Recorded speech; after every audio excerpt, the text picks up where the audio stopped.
There are moments in life when everything you've ever believed about love, loyalty, and family shatters with such intensity, it echoes in your bones long after the words are spoken. For me, that moment came on a Tuesday evening in late March, when the spring air still carried traces of winter's bite, and I sat at the dinner table with my heart stretched wide open like a child holding out her favorite drawing, hoping someone would say they were proud. I had spent the last 4 years buried in textbooks and part-time jobs, pulling all-nighters not just for grades, but for the dream I carried like a secret fire. That dream had a name, Stanford. And today, it had turned from dream to reality. The acceptance letter sat in front of me, creased slightly from where my trembling hands had opened it on the porch, too excited to wait another second. I thought, naively, I now realized that my parents would be proud, maybe even overjoyed. I imagined my dad slapping the table with excitement, my mom tearing up like she did during sentimental commercials. I thought they'd hug me and say, "We always knew you could do it." Instead, my mother didn't even look up from her tablet, and my father's lips were already tightening into that familiar line that always came before he said something sharp. Lily, my younger sister, sat across from me. She was eating pasta, perfectly curled hair over her shoulder, flicking through her phone as if nothing monumental had happened in the house that day. "So," I said, barely able to contain my smile, "I got in." "Stanford." My voice trembled slightly at the end, but I didn't care. My eyes bounced between them, looking for some flicker of pride. My dad finally looked at me, and then glanced toward my mom. They exchanged a look. Not the warm, wordless kind of look parents give each other when they're proud, but something colder. Something rehearsed. My mom set down her tablet with a deliberate sigh. "That's great, Grace," she said in a tone that couldn't have been more disinterested if I'd told her I'd cleaned my closet. "But your father and I have already made a decision about the college fund." My breath caught somewhere between my lungs and my throat. "What decision?" My father leaned back in his chair like a man preparing for an unpleasant but necessary task. "We've decided to use the fund for Lily's education instead," he said, and I swear I felt the room tilt. My ears were ringing. "What?" I whispered, staring at him as if he'd just spoken another language. He folded his hands like this was a corporate boardroom and not our dining table. "We feel Lily has a clearer path. You've always been bright, Grace, but Lily has potential. Real potential." A laugh escaped me, the kind you let out when you're so stunned you can't quite control your body. "Are you serious?" I asked. "Lily hasn't even picked a major. She doesn't even know if she wants to go to college." Lily, who still hadn't said a word, looked up and shrugged. "I might go. I just think I need to, take a year to travel first. Maybe Europe." My mother smiled at her like she'd just announced she was curing cancer. "We support that. Exploration is important at her age." I could barely hear anything after that. My pulse was pounding so loudly it felt like I was underwater, watching the people I loved most in the world morph into strangers. I had done everything right. I had checked every box. Honors student, part-time job since I was 16, volunteer work on the weekends, tutoring underclassmen, every single thing they ever asked of me. And it still wasn't enough. "What about me?" I asked, finally finding my voice again, but it came out thinner than I'd wanted. "What about my dreams? I worked for this. I earned this." My father didn't flinch. "You'll figure something out," he said. "You're resourceful." That word, resourceful, felt like a slap in the face. They weren't complimenting me. They were excusing themselves from helping me. They were washing their hands of my future because they believed more in the girl who hadn't even decided if she wanted one. I stood up slowly, every part of me trembling. "You always said you'd help me go to college," I said, my voice cracking despite my best effort to hold it steady. "That was before we realized Lily needed more support," my mother said gently, as if this wasn't betrayal, but simple math. I turned to Lily, and she finally met my eyes. She didn't look smug or malicious. She just looked bored, unbothered. And that somehow made it even worse. Because she wasn't even fighting for this. She was just handed it on a silver platter while I bled myself dry trying to prove I deserved a seat at the table. There was no scene. No screaming. No melodramatic storming out. I just walked out of the dining room, went upstairs, and packed a bag. Not everything, I didn't have a plan yet. But enough to get away. Enough to leave the echo of that room and those words behind. I paused in the doorway of my childhood room, taking one last look. The bookshelf where I kept my biology trophies. The string lights I'd hung freshman year. The calendar still marked with my SAT study schedule. I had built my world in that room, believing it was the foundation for a future my parents would help me build. I was wrong. As I slipped out the front door and into the cold March night, I felt something snap quietly inside me. A tether, maybe. A belief. A hope. I don't know. But I do know this. I was done waiting for them to believe in me. I would build my future myself, brick by determined brick, without their money, their faith, or their approval. The first night I spent in my new apartment, I laid on a borrowed mattress with no sheets, staring at the cracks in the ceiling, listening to the unfamiliar creaks and distant sounds of the city that filtered in through the thin windows. It was a small studio located above a corner grocery store, and the only furniture I owned was what I could carry up 3 flights of stairs by myself, a second-hand lamp, a chip desk I bought for $20, and a suitcase filled with more hope than clothes. I didn't sleep much that night, not because of fear or discomfort, but because I couldn't stop thinking about how wildly different my life had become in just a matter of days. 1 week ago, I had been a daughter with a dream and a family, believing that my sacrifices and hard work would earn me a place in the world. Now, I was just another young woman in a cheap apartment trying to survive in a city that didn't owe me a thing. And yet, there was a strange sense of freedom in that realization. If no one owed me anything, then I didn't owe anyone an apology for wanting more. My days quickly settled into a rhythm that felt both exhausting and oddly empowering. I worked mornings at a local bakery, where the scent of rising dough became a comfort I clung to as I scrubbed countertops and boxed pastries for early commuters. In the afternoons, I took a second job at a dry cleaner 2 neighborhoods over, folding shirts and tagging garments until my fingers were sore and my eyes were heavy. Neither job paid more than minimum wage, but together they barely covered rent, groceries, and the pay-as-you-go internet I needed to study. And I did study relentlessly, obsessively, with the kind of intensity that only desperation can birth. I spent every evening at the public library a few blocks away, seated at the same corner table under a flickering light, poring over textbooks I couldn't afford to own and watching free lectures on borrowed laptops. I didn't have a formal curriculum or professors to guide me, but I made myself a schedule, stuck to it like it was gospel, and refused to fall behind. I wasn't going to let my dream of Stanford, or any kind of meaningful future, die because my parents thought I wasn't worth the investment. In the midst of that struggle, something remarkable happened. I met people who saw me, not the daughter my parents discarded or the exhausted girl behind the counter, but the woman I was trying to become. The first was Mrs. Keating, an older librarian who always wore scarves that matched the season and carried herself with a quiet dignity that I found comforting. She noticed my regular visits, the stack of economics and business books I checked out every week, and one evening she brought me a cup of tea and asked me what I was working on.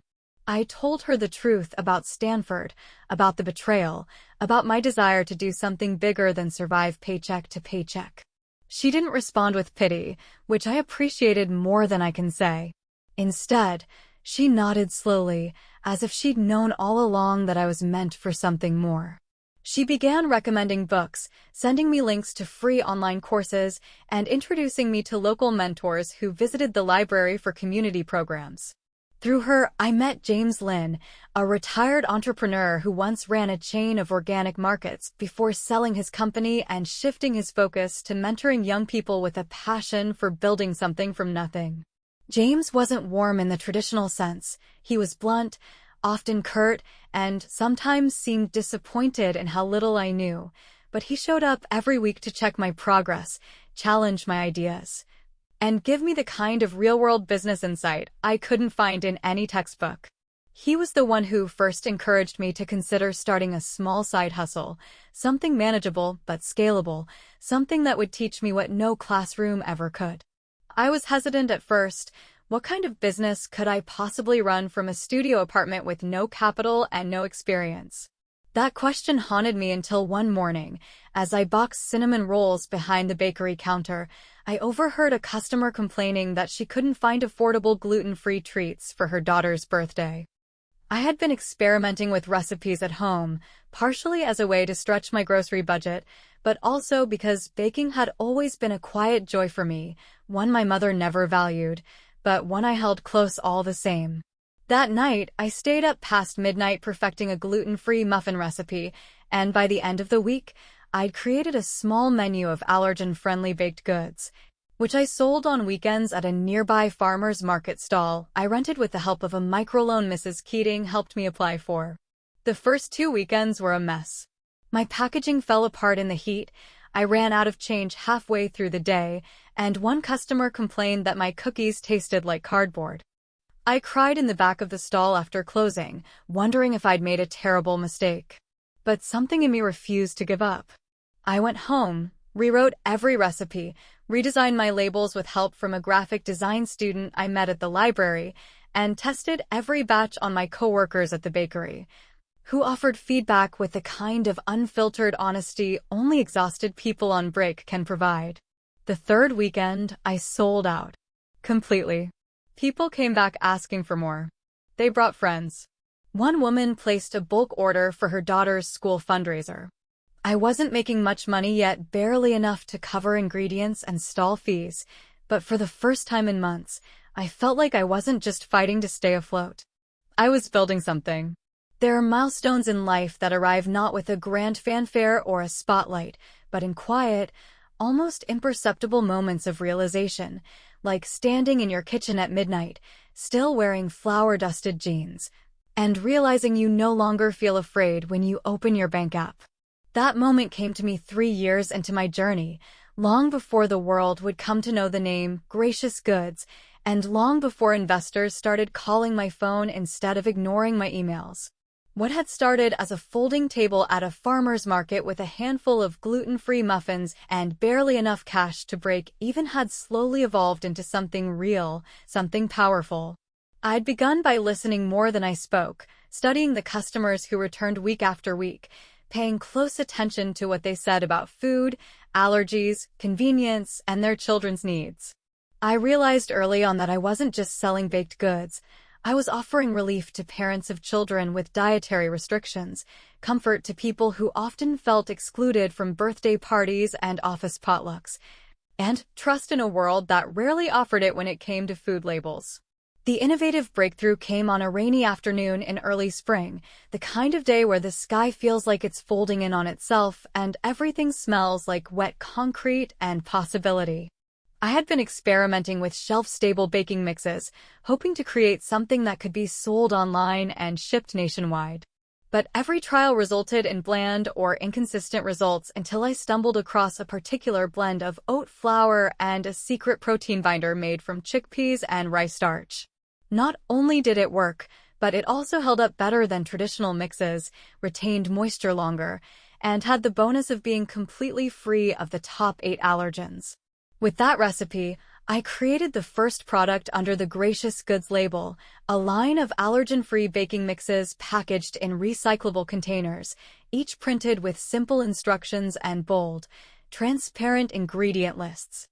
I priced them modestly, knowing that the families I wanted to serve often couldn't afford boutique prices. And when I launched the online store with zero paid marketing, relying only on word of mouth and a few supportive food bloggers, I expected maybe a few dozen orders. Instead, I got over 500 in the first 3 days. That night, I sat in my living room, surrounded by boxes, scribbling shipping labels by hand while listening to a podcast about small business logistics. I remember pausing at one point, a roll of tape in one hand and a slice of cold pizza in the other, and thinking, this is it.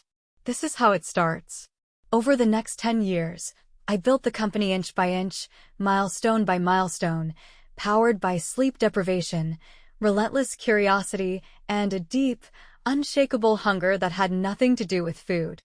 I hired my first employee 6 months after that launch, a single mom named Kendra who had been laid off from her office job and cried when I told her she could bring her son to work if she needed to.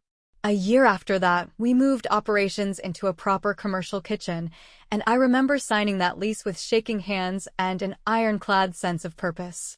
There were setbacks, of course, misprinted labels, failed inventory software, supply chain disasters that nearly bankrupted us twice, and a licensing deal that fell apart the night before we were set to sign. But for every moment of panic, there was a moment of redemption. The first time we were featured in a national parenting magazine, the first call from a major retailer asking to stock our products, the email from a customer whose child had been able to eat a birthday cake for the first time in 7 years. By year 5, we had expanded into direct-to-consumer monthly subscription boxes, curated by dietary need and filled with recipes, educational inserts, and seasonal surprises. By year 7, we had opened our first physical storefront in Seattle, followed by 3 more locations within the next 18 months. And by the time the 10th anniversary of Gracious Goods arrived, I stood at a podium in a ballroom filled with employees, investors, and community partners, accepting an award for social entrepreneurship and trying not to cry as I thanked every person who had believed in the dream before it had a name. And yet, for all the accolades, press features, and revenue reports, none of it ever erased that dinner table conversation that started it all. I didn't dwell on it every day, but it lived in me like a scar, quiet, deep, and undeniably real. My parents never apologized, never reached out, never even acknowledged what they had done. Every so often, I'd hear from someone back home that Lily had finally enrolled in college, then dropped out, then moved abroad to find herself. The college fund they had chosen to give her instead of me had been wasted, and though I tried not to feel smug, I would be lying if I said I didn't feel vindicated. Despite everything, I never once considered writing a letter to them or sending them a check, no matter how large my success became. I had built this life without them, with no inheritance, no encouragement, and no illusion of familial loyalty. I owed them nothing, not even my forgiveness. My company's name, Gracious Goods, was not a tribute to Grace as in forgiveness, but Grace as in me, the girl who had been discarded, underestimated, and left behind, and who had still chosen to rise, not in spite of that rejection, but because of it. I still lived simply, in a home that was modest by the standards of my wealth, surrounded by books instead of trophies, and always with a jar of my original muffin mix in the pantry. I donated generously to scholarships for first-generation students and created a foundation that supported young entrepreneurs from disadvantaged backgrounds. And every time someone asked me where I found the drive to keep going, I told them the truth. I was told once that I didn't have potential, I would say with a steady voice and a small smile. The irony revealed itself not in a dramatic newspaper headline or a whispered piece of gossip at some gala, but rather in a routine market trend report sent to my inbox by one of my financial analysts. I had asked my team to keep a close eye on local acquisitions, specifically businesses in the food and wellness industries, as we prepared for Gracious Goods' next round of expansion. It was a standard request, one I'd made dozens of times before. But buried halfway through that Monday morning report, between discussions of faltering farm-to-table startups and a once promising subscription box venture that had just filed for bankruptcy, I saw a name that made my blood run cold. Oak Ridge Ventures. The family company. The one my parents had poured their identity into. The one they had claimed Lily would eventually help run, once she found her calling. The very business they had prioritized over my education and dreams. According to the report, Oak Ridge Ventures was quietly seeking buyers, and though the official line was strategic consolidation, the truth couldn't have been clearer. They were desperate. Cash flow had dried up, partnerships had failed, and operational mismanagement had rendered the company fragile, vulnerable, and on the verge of collapse. I stared at the report for several minutes, my coffee cooling beside me, unsure whether to laugh, cry, or simply close the laptop and pretend I hadn't seen it. But I had seen it. And I couldn't unsee the opportunities staring me in the face like a ghost from a past I thought I had buried. A past that still whispered in my ears late at night, in my mother's disbelieving tone and my father's cutting words. We just believe Lily has more potential. I didn't tell anyone on my leadership team what the company meant to me, not at first. To them, it was simply another struggling legacy brand with outdated practices and poor digital infrastructure. But I knew better. I knew the faces behind those board meetings, the egos propping up the hollowed-out foundation, and the deep family pride that would rather see the company die than fall into the hands of an outsider. Which is why I made sure not to approach them as Grace, the once-dismissed daughter, but through one of Gracious Good's smaller shell investment firms, one used for anonymous acquisitions. My strategy was deliberate and slow. I had the resources to move quickly, to sweep in and take everything within a week if I wanted to. But this wasn't just about business. This was about precision. About making sure every step was calculated, every offer rooted in undeniable logic, and every conversation a mirror to their own past arrogance. The due diligence phase was easy. Oak Ridge Ventures had more skeletons than strategies. Years of inflated valuation, mismanaged supply chains, and nepotistic hiring had turned a once respectable company into a sinking ship. And all that remained was the final offer, a full buyout of their remaining assets, contingent upon executive restructuring. In other words, they could keep their pride or their company, but not both. When the board finally accepted the offer, disguised under a generic consulting firm based out of San Francisco, I scheduled the first executive meeting at their headquarters, just outside my hometown. I hadn't set foot in that building since I was a teenager, back when I would sit quietly in the lobby waiting for my father to finish a meeting so we could go to dinner. I remembered the smell of the polished wood floors and the hum of the overhead lights.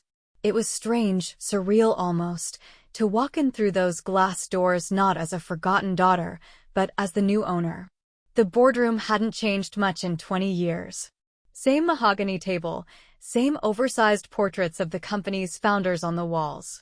And sitting at that table, already looking weary, though they tried to hide it, were the people who once told me to figure things out on my own. My father was seated at the head of the table, eyes tired behind his glasses.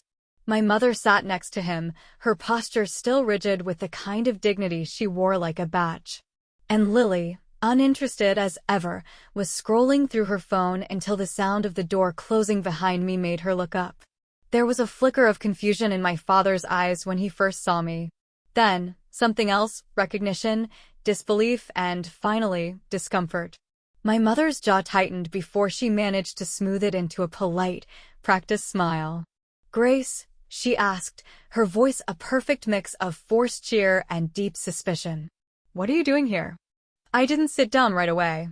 I walked to the front of the room, set my leather portfolio on the table, and took a moment to meet each of their gazes. No fear, no trembling. Just the calm confidence of a woman who had earned every inch of the ground beneath her. "I'm here," I said, "because I now own Oak Ridge Ventures. Effective immediately, this company and all its assets fall under the leadership of Gracious Holdings." The silence that followed was unlike anything I'd ever experienced. My father blinked rapidly, as if hoping this was some cruel joke or an administrative error. My mother's face lost its color, and Lily's phone dropped from her hand with a dull thud. "You bought the company?" my father asked, his voice hoarse and unfamiliar. "You, Grace?" "Yes," I replied, without flinching. The same Grace who, 10 years ago, sat at our dinner table and was told she wasn't worth investing in. The same Grace who worked 2 jobs and studied in public libraries. The same Grace who built a multimillion-dollar enterprise while you were busy watching yours fall apart. My mother tried to speak, but I raised my hand, calm but firm. "This isn't a family reunion. It's business. And as of this moment, Oak Ridge's executive board will be restructured. You're welcome to stay on in advisory roles, if you can remain professional. If not, you'll be compensated for your shares and dismissed accordingly." They sat there stunned, watching the daughter they had discarded become the very force that now controlled their fate. And in that moment, I felt no anger, No gloating satisfaction, only clarity. The morning after I announced the acquisition and my new role as CEO of Oak Ridge Ventures, I stood in the corner office that once belonged to my father, looking out over the city that had watched me rise from nothing. The air in that office was different now, heavier, somehow, with the weight of past conversations and unmet expectations. The desk, once pristine and cold, was now scattered with the first few pages of my transition plan, documents that would usher in the restructuring of a company that had once shut its doors on me before I was even old enough to knock. I hadn't seen or heard from my parents since the meeting, though I was told by a board assistant that my mother had left the building early, her heels echoing against the marble as if trying to escape the reality that her daughter now controlled the empire she once guarded like a fortress. My father, apparently, had lingered in the parking lot for almost an hour, sitting in his car, staring at the building like it had betrayed him. I imagine that maybe, for the first time, he was seeing the cost of his choices, not just financial, but familial. That afternoon, I invited them both to meet with me privately, not as a daughter begging for acknowledgement, but as a leader offering a moment of grace, one they had never extended to me. I chose the smaller conference room at the end of the hallway, a space far removed from the intimidating boardroom where power plays were once enacted. I wanted a setting that felt neutral, where no one could hide behind titles or authority. They arrived together, which surprised me, and for a long moment none of us spoke. My mother's face was a carefully constructed mask, but her eyes looked tired, as if pride had finally become too heavy to carry. My father, usually composed and impassive, appeared to be struggling with how to begin a conversation he had never imagined having. I didn't wait for them to find the words. "I asked you here," I began, my voice steady and composed, "because I've made a decision, not just about this company, but about how I choose to move forward." They nodded slowly, perhaps bracing for punishment or retribution, but I had never wanted revenge, no matter how tempting it might have been in my darkest moments. What I wanted, what I needed, was acknowledgement of the truth. I needed them to understand what their betrayal had cost, not just to me, but to what our family could have been if they had chosen love over favoritism. "I'm not here to hurt you," I continued, my gaze fixed on theirs, "but I also won't pretend the past didn't happen. You made a decision years ago based on who you thought had the most potential. And in doing so, you not only abandoned me, you underestimated me." My mother looked away, blinking hard. My father opened his mouth, then closed it again, as if realizing there were no words sufficient to defend what they had done. I took a deep breath and pressed forward, knowing that the next words mattered more than any business deal I'd ever negotiated. "I'm choosing compassion," I said, the weight of that choice pressing against my chest, "but I am not choosing silence. I will not erase the pain just because time has passed. What I endured after you chose Lily was not just about finances or rejection. It was about being told I wasn't worthy of belief, of support, of love. And that wound is not yours to dismiss simply because I succeeded without you." My mother wiped her eyes with a trembling hand. My father looked down at the table, his posture slouched in a way I had never seen before. I wondered if he finally saw me clearly, not as the girl they disregarded, but as the woman who had rebuilt herself brick by brick without their help. "I don't need your approval," I said softly, "but I demand your respect. If we're going to have any relationship at all moving forward, it must begin there." It wasn't forgiveness I offered that day, not in the traditional sense. It was something deeper, something harder. It was the decision to let go of the need to punish and to choose instead the power of healing without forgetting. As they sat in stunned silence, the door opened and Lily walked in. She had asked to speak with me earlier that morning, her voice shaking on the phone, her message uncertain but sincere. I wasn't sure if she'd come, but now, here she was, standing in the doorway, eyes rimmed with red and hands clasped tightly together. "Grace," she said, stepping forward, "I've been thinking about everything, and I need to tell you how sorry I am." Her voice cracked as she spoke, and for the first time in years, I saw not the entitled girl my parents had adored, but the younger sister who had been used as a symbol in someone else's narrative. She looked up at me, tears spilling freely, her face raw with guilt and confusion. "I didn't ask for what they gave me," she said through sobs, "but I took it anyway and I didn't question it. I should have. I should have stood up for you. I should have seen what you were going through. And I know I don't deserve your forgiveness, but I want to earn your trust, if you'll let me." I didn't answer her right away. The room was heavy with emotion, and for a moment I felt the weight of 10 years crashing over me. But then I walked toward her and pulled her into a hug, not to erase the past, but to start a new chapter. A chapter where we might learn how to be sisters, not rivals in a cruel family game. The three of us stood there, no longer bound by roles or expectations, but by something more honest and fragile, the desire to try again. Later that evening, as the sun dipped low over the skyline, I returned to my office and stood by the window once more. I thought about the girl who had once sat alone in a library, dreaming of a future no one else believed in. I thought about the sacrifices, the late nights, the setbacks that nearly broke me. And I thought about how far I'd come, not just in wealth or recognition, but in strength of character. Success, I had learned, is not defined by who praises you when you rise, but by who you choose to become when no one else is watching. I had chosen to build, not destroy. To forgive, not forget. To lead, not in spite of my pain, but because I understood it. I smiled quietly to myself, heart full but unburdened. I had won, yes, but not with vengeance. I had won by staying true to myself.